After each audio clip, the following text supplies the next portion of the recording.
छात्रगण, Saraswati group of education में मैं अंकपरी भाग्यश्री आप सभी का हार्दिक स्वागत करती हूँ। विषय हिंदी कक्षा 9 और आज का जो हमारा विषयांक है वे गद्य 16 भारतीय संस्कृति में गुरु शिष्य संबंध और जिसके लेखक है आनंद शंकर माधवन। तो छात्र यहाँ पे आज हम जो गद्य पढ़ने वाले हैं जिसमें भारतीय संस्कृति में गुरु एवं शिष्य का संबंध कैसा होना चाहिए, अलबत्त कैसे थे पहले के गुरु शिष्य के संबंध और आज की परिस्थिति कुछ विपरीत है, इसके आधार पर आज हमें इस गद्य को पढ़ना है। तो सबसे पहले हम लेखक का परिचय लेते हैं। श्री आनंद शंकर माधवन का जन्म केरल प्रदेश के क्विलन जिले में हुआ। डॉक्टर जाकिर हुसैन के संपर्क में आने से हिंदू मुस्लिम के मधुर संबंधों को परस्पर बन गए। तत्पश्चात महात्मा गांधी के भारत छोड़ो आंदोलन में भी माधवन जी का सक्रिय सहयोग रहा। जेल में रहकर हिंदी भाषा का अध्ययन किया। जेल से छूटकर आप भारत भ्रमण को निकल गए और बाद में बिहार में मंदार विद्यापीठ की स्थापना की। सन 1984 में अद्वैत मिशन और सन 1985 में शिवधाम अभिनव शिक्षा नगरी की स्थापना की। अब आप दोनों संस्थाओं के संचालक हैं। मलयालम तथा तमिल दोनों ही भाषाओं पर पूर्ण अधिकार होने के बावजूद आपने हिंदी साहित्य में सृष्टि की। आपके विषयों में दार्शनिकता, आधुनिकता एवं आध्यात्मिकता बहुमूल्य है। बिखरे होरे, अनंत शलाका, हिंदी आंदोलन, आमंत्रित मेहमान, आरती, उषा, संजीवनी आदि आपकी प्रमुख रचनाएं हैं। आमंत्रित मेहमान बिहार राष्ट्रभाषा परिषद द्वारा पुरस्कृत है। तो छात्र यहाँ पे सबसे पहले हमने लेखक के बारे में जानकारी प्राप्त की। तो अब हमें यह पढ़ना है कि भारतीय संस्कृति में गुरु शिष्य के संबंध किस प्रकार के थे। तो पहले क्या बात है, हमारा पहला पॉइंट है पहले विद्यालय मंदिर के समान। आप लोग जब भगवान श्री राम श्री कृष्ण इसके बारे में, इसका बाल्यावस्था के बारे में हम देखते हैं तो क्या होता था, आश्रम में पढ़ाई करने के लिए जाना पड़ता था, घर से दूर कितने सालों तक वहाँ की वहाँ रहना पड़ता था, गुरु की सेवा, खेतों में काम करना, भिक्षा लेने जाना और किस प्रकार आप लोग जिस प्रकार यहाँ पे पाठशाला में अभ्यास करते हैं उसी प्रकार में पेड़ की छांव में बैठकर अभ्यास करना पड़ता था। तो आज की कुछ परिस्थिति अलग है। तो इसमें हमारा पहला पॉइंट है पहले विद्यालय मंदिर के समान। तो किस प्रकार ऐसा कहा गया है कि पहले का जो विद्यालय थे वे मंदिर के समान थे। आज ही है लेकिन कुछ इसमें परिवर्तन आ गया है। तो कहा जाता है कि हमारे समाज में व्यावसायिक संस्कृति की बोलबाला है। हमारा जो समाज है इसमें व्यावसायिक संस्कृति की बोलबाला है। क्या पता कोई न कोई आदमी कोई न कोई कार्य कर ही रहा है, किसी न किसी कार्य में निपुण है। तो इसी कारण गुरु शिष्य संबंधों में परिवर्तन आया। पहले विद्यालय मंदिर के समान माने जाते थे। शिक्षा देना एक आध्यात्मिक अनुष्ठान था और आपको यह भी बात पता है छात्रों कि सबसे पहले जो ब्राह्मण लोग थे वे ही शिक्षा देते थे। दूसरे कोई ज्ञाति के कोई आदमी थे वे शिक्षा दे सकते नहीं थे। सिर्फ पढ़ाई करने के लिए ऋषि मुनियों के पास ही जाना पड़ता था। शिक्षा देना एक आध्यात्मिक अनुष्ठान था। वह परमेश्वर प्राप्ति का एक माध्यम था। शिक्षा देने से क्या होता है, परमेश्वर यानी कि ईश्वर की प्राप्ति होती है, ऐसा एक माध्यम बनाया गया था। पैसे देकर शिक्षा खरीदी नहीं जाती थी। आज स्थिति बिल्कुल बदल गई है और अब शिक्षण कार्य पेट पालने का साधन बन गया है। बहुत ही अच्छा यहाँ पे गद्य दिया गया है कि पहले क्या होता था कि पैसे देकर शिक्षा खरीदी नहीं जा सकती थी, लेकिन आज क्या है, इससे विपरीत परिस्थिति है। आज शिक्षण कार्य पेट पालने का साधन बन गया है। पैसे भरो और शिक्षा लो, इस प्रकार का कार्य आज हो रहा है। जिसे भारतीय संस्कृति कहा जाना चाहिए वह आज भारतीय मानसिक क्षितिज के क्रियाशील नहीं है। आज एक प्रकार की अव्यवस्थित व्यावसायिक संस्कृति व्याप्त है।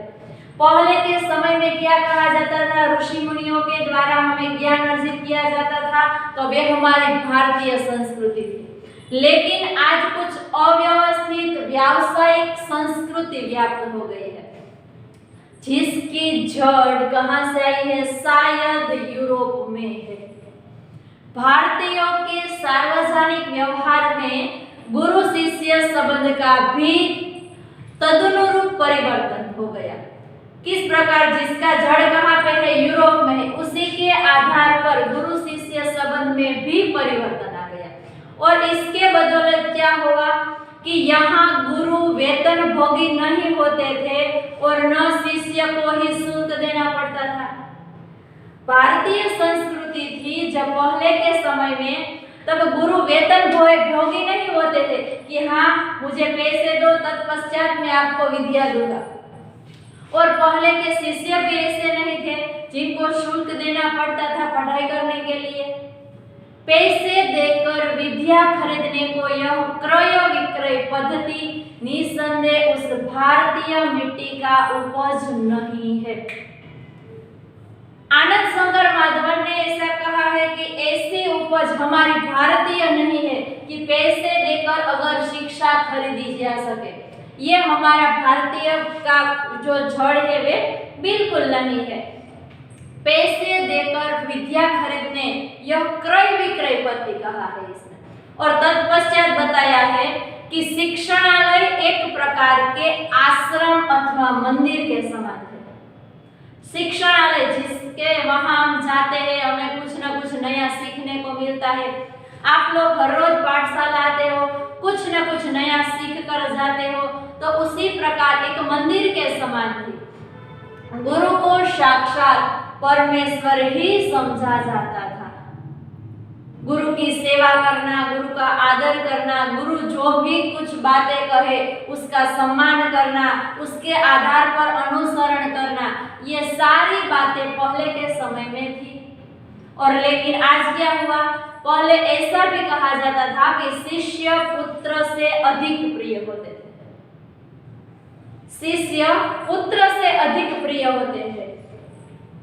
एक छोटा सा प्रसंग मैं आपको बताऊंगी। गुरु नानक के बारे में आप जानते हैं। गुरु नानक की एक किताब मैंने पढ़ी थी जिसमें आता था कि उसका आपको गुजराती में आता है वे पूरा वाचन में। उसमें क्या है, गुरु वे प्रसंग आप पढ़ लेना, मैं थोड़ी बहुत ही बातें करूंगी। इसमें एक प्रसंग आता है, जो इसका गुरु है वे उसके बेटे को गादी देने के बजाय उसका जो प्रिय शिष्य अंगद है उसे उसकी गादी सौंप देते हैं। क्यों ऐसा करते हैं कि उसके शिष्य को गादी सौंप देते हैं? तो उसके शिष्य में ऐसी कौन सी विशेषताएं थी जिसके बारे में गुरु नानक जी है वे उसके जो शिष्य है उसका नाम था अंगद, उसे वह गादी सौंप देते। इसमें बखूबी ऐसे गुण थे जो इसके पुत्र में नहीं थे और उसके शिष्य में थे। तो इस प्रकार यहाँ भी यह बात अर्जित होती है कि गुरु के पुत्र से भी ज्यादा गुरु किसे प्यार करते हैं? अपने शिष्य से करते हैं। यहाँ सम्मान मिलना ही शक्ति पाने का रहस्य है। सम्मान मिलना, आदर, किसी का हम सत्कार करते हैं तो वे ही शक्ति पाने का रहस्य बन जाता है। प्राचीन काल में गुरु की शिक्षादान क्रिया उनका आध्यात्मिक अनुष्ठान थी, परमेश्वर प्राप्ति उनका एक माध्यम था, पर आज पेट पालने का जरिया बन गया है।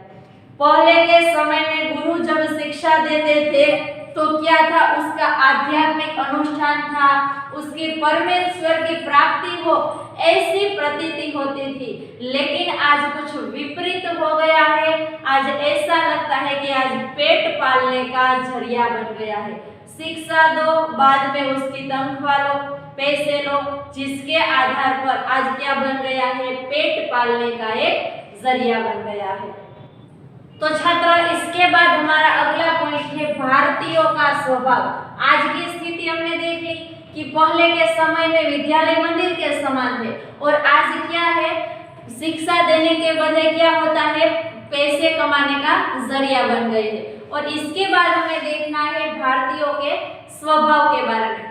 कैसा है भारतीयों का स्वभाव, इसमें आप लोग और मैं, हम सब इसमें आ जाते हैं क्योंकि हम सब भारतीय है ना, इसलिए। प्रारंभ में विवेकानंद को भारत में महत्वपूर्ण स्थान प्राप्त नहीं हुआ। विवेकानंद, आपको पता है स्वामी विवेकानंद के बारे में आप लोग बखूबी जानते हैं, जिसका बचपन का नाम नरेंद्र था और बहुत ही छोटी आयु में उसका निधन हो गया। तो आपको इसके बारे में पता है कि वे जो कुछ भी पढ़ाई करते थे, एक ही बार पढ़ाई करते थे, बाद में वे पेज फाड़ के वहां छोड़ देते थे। तो ऐसा होते बाद में हम उसको प्रश्न करें तो उसको सभी लाइन टू लाइन सब याद रहता था। तो उसी प्रकार ऐसी उसकी याद शक्ति थी। तो इसके बारे में कहते हैं यहाँ कि विवेकानंद को भारत में सबसे ज्यादा पहले महत्वपूर्ण नहीं दिया गया, उसको ज्यादा महत्व नहीं देते थे। जब उन्होंने अमेरिकन नाम कमा लिया तो भारतवासी दौड़े माला लेकर स्वागत कर। यह हकीकत है। पहले क्या था, सभी लोग वे स्वामी विवेकानंद को बहुत ही महत्व नहीं देते थे। लेकिन जब अमेरिका गया जब वे अमेरिका गए तब क्या हुआ कि भारतवासी दौड़े माला लेकर उसका स्वागत करने के लिए गए। उसके बाद ऐसे ही एक व्यक्ति रविंद्रनाथ ठाकुर, जो भी नोबेल पुरस्कार मिला तो बंगाली लोग दौड़े यह राग अलापते हुए, अमादरे ठाकुर अमादरे कठोर सपूत। क्या होता है, जब अपनी चीज अपने पास होती है तो ज्यादा उसका महत्व नहीं होता है, लेकिन बाहर वाले कोई आकर हमें बताए कि अरे वाह तुम्हारे पास तो ये तो बहुत अच्छा है, तब हमें उसकी कदर होती है। जिस प्रकार क्या होता है, अगर हमारे साथ कोई व्यक्ति है तो हमें उसकी कदर नहीं होती, लेकिन जब बाद में वे हमसे दूर चला जाता है तब हमें उसकी कदर होती है। तो उसी प्रकार यहाँ भी कहा जाता है कि कोई बाहर का आदमी आता है उसको बखूबी तौर से उसका सम्मान करते हैं। तो स्वामी विवेकानंद के साथ भी ऐसा हुआ। अमेरिका गए, तत्पश्चात भारतीय वासी वहां पे चले गए, उसका स्वागत किया। रविंद्रनाथ ठाकुर के साथ भी ऐसा हुआ। जब उससे नोबेल पुरस्कार मिला तो बंगाली लोग दौड़े चले गए। दक्षिण भारत में कुछ समय पहले तक भरतनाट्यम और कथकली को कोई नहीं पूछता था। दक्षिण भारतवासी क्या होता था, भरतनाट्यम और कथकली, ये जो हमारे देश के नृत्य है, उसके बारे में कोई पूछता नहीं था। पर जब उसे विदेशों में मान मिलने लगा तो आश्चर्य से भारतवासी सोचने लगे थे, अरे हमारी संस्कृति में इतनी अपूर्व चीजें हैं और चीजें पड़ी थी क्या, ऐसा भारतवासी सोचने लगे। जब भरतनाट्यम और कथकली यही का था और विदेश में उसको वहां पे गए और विदेश में उसका बोलबाला हुई, जिसके कारण भारतवासी को पता चला अरे हमारे पास ही पड़ा था और हमें भी नहीं पता था। यहाँ के लोगों को अपनी खूबसूरती नहीं नजर आती, मगर पराये के सौंदर्य को देखकर मोहित हो जाते हैं। हम लोग यहाँ से चॉकलेट खरीदते हैं, हम खाते हैं, हमें अच्छा लगता है, लेकिन कोई हमारे घर पे आता है और हमें बोलता है अरे ये चॉकलेट हम लंदन से लाए हैं, तो हमें कितना अच्छा लगता है, हम उससे प्रभावित हो जाते हैं। तो उसी प्रकार हमें अपना सौंदर्य वे नजर नहीं आता है, मगर पराये को सौंदर्य से देखकर, पराये कोई अच्छा होता है तो हम उसको देखकर मोहित हो जाते हैं, उसके ऊपर आकर्षित हो जाते हैं।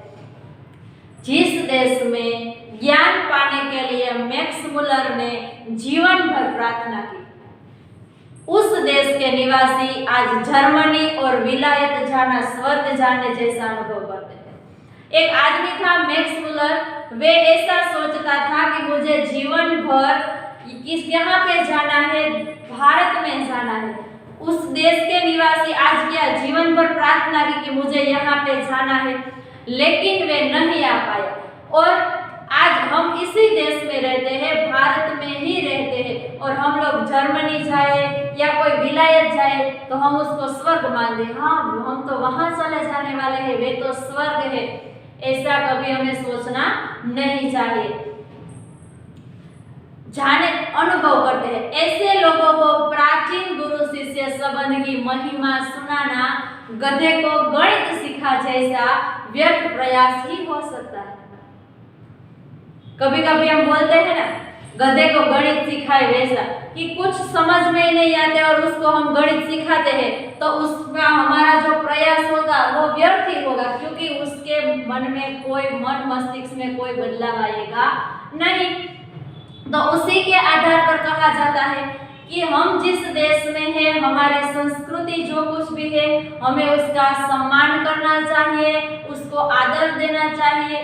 किसी विदेश की संस्कृति, विदेश की भाषा, विदेश में जाकर हमें स्वर्ग नहीं समझना चाहिए, क्योंकि हम जहाँ भी हैं, जैसे भी हैं, बहुत ही अच्छे थे। तो इसके आधार पर कहा जाता है कि प्राचीन गुरु शिष्य संबंध में भी ऐसा कहा गया था। एक बार एक छोटा सा और बहुत ही अच्छा प्रसंग है, पत्रकार को गामा पहलवान का उत्तर। एक बढ़िया प्रसंग दिया गया है यहाँ पे कि एक बार सुप्रसिद्ध भारतीय पहलवान गामा मुंबई आए। ये जो पहलवान का नाम है गामा, वे कहाँ पे आए? भारतीय पहलवान था, एक बार मुंबई में आए। उन्होंने विश्व के सारे पहलवानों को कुश्ती में चैलेंज दिया। भारतीय पहलवान मुंबई में आए और दुनिया के सारे विश्व यानी कि दुनिया जगत विश्व के सारे पहलवानों को कुश्ती के चैलेंज दिया। अखबारों में यह समाचार प्रकाशित होते ही एक पारसी पत्रकार ने उत्सुकतावश उनके निकट पहुंचकर उनसे पूछा। समाचार दिए गए कि जो कोई भी पहलवान है कुश्ती में उनके साथ लड़े, लेकिन एक पत्रकार उसके पास जाकर उसे पूछता है, उस उत्सुकता से पूछते हैं, क्या कहते हैं? साहब, विश्व में किसी भी पहलवान से लड़ने के लिए आप तैयार हैं? तो आप अपने अमुक शिष्य से ही लड़कर विजय प्राप्त करके दिखाओ। पत्रकार ने क्या कहा कि आप विश्व के किसी भी कुश्तीबाज के साथ लड़ने के लिए तैयार हैं, तो इससे ऐसा करो ना कि आप कोई अपने शिष्य के साथ ही लड़के बताओ। तब गामा ने कौन सा उत्तर दिया कि गामा आजकल के शिक्षा क्रम में रंगे नहीं थे, इसीलिए उन्हें इन शब्दों ने हैरान कर दिया। आंखें फाड़कर उस पत्रकार का चेहरा ताकते ही रह गए। बाद में धीरे से कहा, भाई साहब, मैं हिंदुस्तानी हूँ, हमारा अपना एक निजी रहन सहन है, शायद इससे आप परिचित नहीं है। जब पत्रकार ने उसे कहा कि आप ऐसा करो ना, विश्व के सारे कुश्तीबाजों से क्या लड़ना, आप ऐसा करो कि कुछ ऐसे शिष्य को बुलाओ जिसके साथ आप कुश्ती करना। और गामा है वे इस प्रश्न से चकित हो गए और उन्होंने लगा कि ऐसा प्रश्न पत्रकार ने क्यों किया। इसीलिए पत्रकार को उसने जवाब दिया कि भाई साहब, मैं हिंदुस्तानी हूँ और हमारा कुछ निजी रहन सहन होता है, इसके बारे में आप परिचित नहीं है। तब अब क्या होता है, गामा है वे पत्रकार से शिष्य के बारे में कौन सी बात बताते हैं, दोनों के बीच में किस बात का संवाद होता है, ये सारी बातें हमें अगले वीडियो में देखनी है।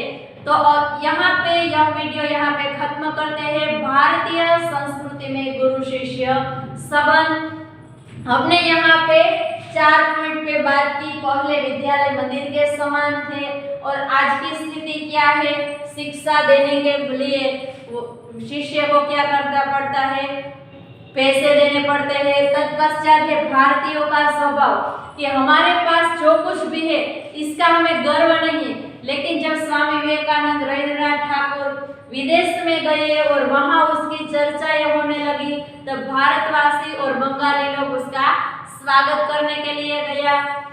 उसके बाद यह भी शब्द आया था भरतनाट्यम और कथकली, जो कोई नहीं पूछता था पहले, लेकिन जब विदेशों में उसको मान मिलने लगा तो भारतवासी सोचने लगे कि हमारी संस्कृति इतनी अपूर्व चीजें भी पड़ी है।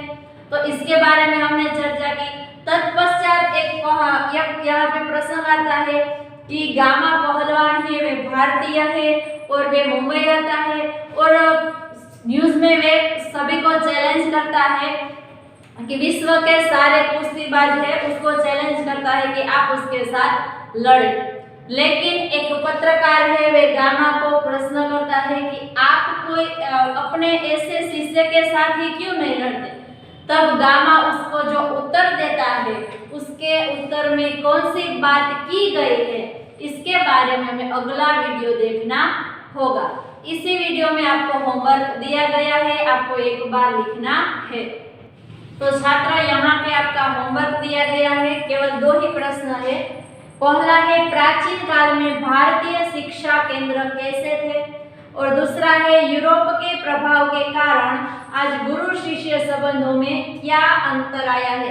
इसका उत्तर एक ही वाक्य में देना है और ये सविस्तर है। ये दोनों प्रश्न आपको एक बार लिखना है।